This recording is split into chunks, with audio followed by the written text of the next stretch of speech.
James, thanks for joining us tonight. You've been handing out shirts to the England players who'll be playing against the All-Stars tomorrow. How did that come about?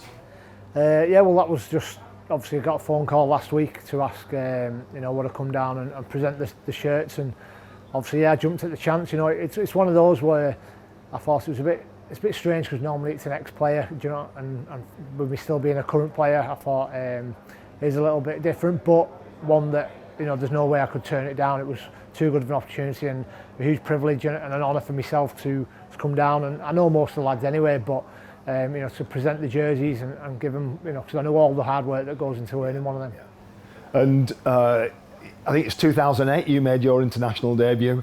Can you just cast your mind back, can you remember a similar presentation and who gave you your England shirt maybe? Yeah, to be honest, I don't know. My first one would have been 2006, Great Britain, but I can't actually remember who gave them out. We were on tour and Brian Noble was the coach and stuff, obviously, so maybe just one of the senior players must have given them out.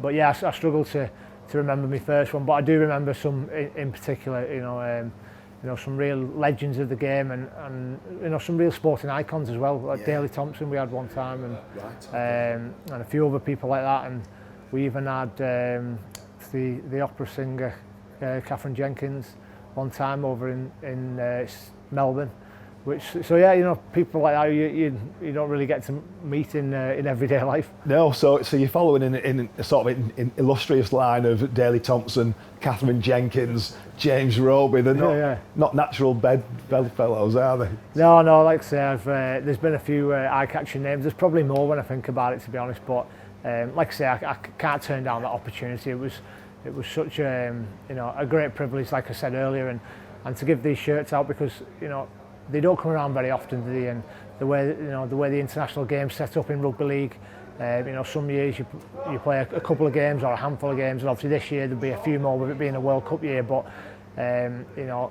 I'm understanding and I know how vital the game is against the All-Stars tomorrow, and that preparation wise for the World Cup, it's so important, and obviously it means a lot to Sean and the staff and all the players as well. So yeah, great to be a part of it tonight. And you've just had your photograph taken alongside the forward debutants tomorrow, Matty Lees, Jake Wardle, Joe Batchelor, Jack Wellesby. What's it like being a debutant on international debut? What is it like? Yeah, pretty nervous, I'd suppose, but exciting at the same time. I think I remember myself being more excited than I was nervous, and obviously that differs on the individual. But there's 4 new debutants there that you've mentioned, 3 of them being St Helens teammates of mine. So I know exactly what they'll be like, and I've got no worries. They'll be fine. Do you know what I mean? They're used to playing in big games and big arenas, and I really think they'll take their opportunity tomorrow. And they've all earned it. And like you say, Jake as well from Huddersfield, he's been doing that, fantastic. So it's really hope they go well. And one thing you're known for, especially, is consistently high quality performances across a number of years. Does that excitement stay with you across those years? Yeah, I think so. I think it's more of just I suppose a drive and an inner desire to kind of just compete and enjoy playing sport, enjoy playing rugby league. And I've said a number of times that I'm very lucky to have played at the club that I'm played at. Obviously, I've grew up wanting to be a St Helens player, and lucky enough I've managed to do that. So I think obviously that's kind of fueled me in one sense, and by always achieving what I wanted to achieve when I was a young kid, and obviously having that fondness and respect and love for the town, the club, the people, my family support the club and things like that. So I've been very lucky throughout my career, and there's a number of reasons why I've probably played as long as I have. But yeah, obviously being at a quality organisation like St Helens is up there.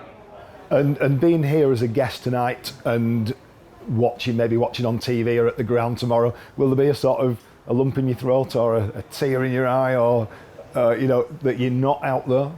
Yeah, I suppose it might be a bit different, but I've not been involved for the past few years anyway, so I'm kind of used to it. But I think every time you kind of watch England as a team, I think back straight away to the pride that I had of wearing that badge in the past, and especially standing there and singing the national anthem, and all sorts of kind of thoughts are whizzing through your head. And again, like I said, it's one of those feelings that you can't really describe. I wish you could bottle it, but You know, you always dreamt of doing that as a kid. You know, I remember going to watch Great Britain as a young lad, the likes of Paul Sculthorpe playing and people like that, Andy Farrell, and you know, and then one day for you to be in that situation and be standing there, you know, in the line with your teammates and singing the national anthem is you know, it's so patriotic. You know, I'm a big fan of the royal family and all that sort of stuff. So yeah, it's, you know, it's an amazing achievement, amazing feeling, and you know, I know that moment in particular, I'll be quite jealous tomorrow. Well, you're obviously held in high esteem by players in the fellow professionals, coaches like Sean Wayne. You're held in very high esteem, and everybody wishes you all the best for the rest of the season. And whatever comes next, good luck, James Roby. Thank you. Cheers. Thank you.